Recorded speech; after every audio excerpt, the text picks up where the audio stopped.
There are two types of people who lose money in the market. Those who don't know anything, and those who know everything. What? Those who don't know anything, they really don't know anything. Maybe they hear a stock tip from someone who's cutting their hair, or their dentist, or whatever. They have very little experience. They really don't know anything, and in the long run, they tend to make losses. Maybe they get lucky in the short term, but long term, they end up making poor investment decisions. Now, the thing that you might be curious about is the second type of person who loses money in the market.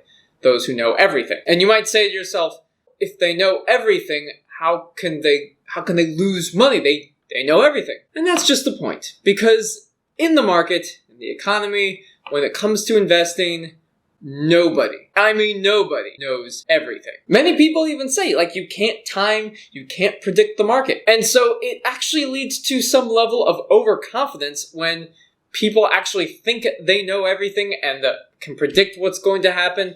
And maybe they get a lucky break, but most of the time, if they really are so overly confident, they will tend to make a mistake. And so this concept of people who don't know anything and those who think they know everything is known as the Dunning-Kruger effect, which is a term in cognitive psychology. You've probably seen graphs that look something like this. Confidence is on the y-axis, and the x-axis is actual knowledge and experience.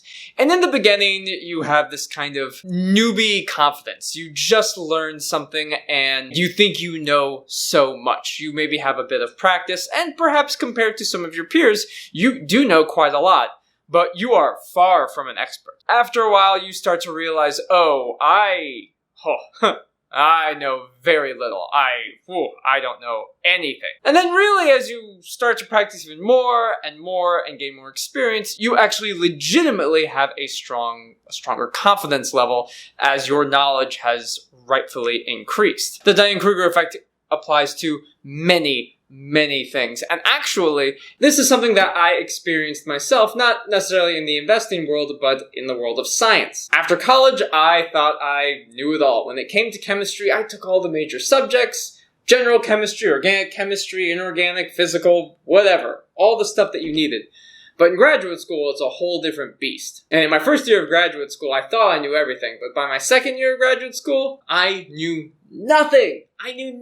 By my third year of graduate school, it was a little bit better because I knew that no one else knew what they were talking about. I definitely didn't know what I was talking about, but other people really didn't know what they were talking about. By the time you're a fourth year graduate student, you actually know something about a little tiny, insignificant little piece of information. You actually know a little bit. And then by the fifth year, you're just trying to get out. You just need to get out of graduate school. And that little tiny thing that you learned, you can run with it. And you can also run with it in investing. Truly, the investors who I've observed who have really made it are those who understand that they don't know everything. There's some risk, there's some probability that they need to factor in. If they knew so confidently that, this stock is definitely going to go up by so much percent, well, yeah, then they put all their money in it. But they don't know for sure. And I think Neil deGrasse Tyson was the person who said it best. You're smart enough to think that you're right, but not smart enough to know that you're wrong. And this applies very, very strongly to investing. If you have very little experience, like real experience, studying, practicing, I think the actual practice of investing, of buying and selling investments is very important in acquiring knowledge. It's not just the learning, the academic reading of balance sheets from companies, but the actual practice of making and losing money is in and of itself an educational process. And once you gain more of that experience, you start to realize how little you really know about things. But then over time, you actually gain real experience. But that experience should not drive a large amount of confidence. It should drive a level of humbleness. It's the ones who tend to brag a lot about their accomplishments and what they've done and the money they've made and the investments that have become really successful. I find those people to be utterly repulsive. But there are people, Warren Buffett and his colleagues, other people of the Benjamin Graham community, who are humble about their investments, are really down to earth, but they have incredible knowledge.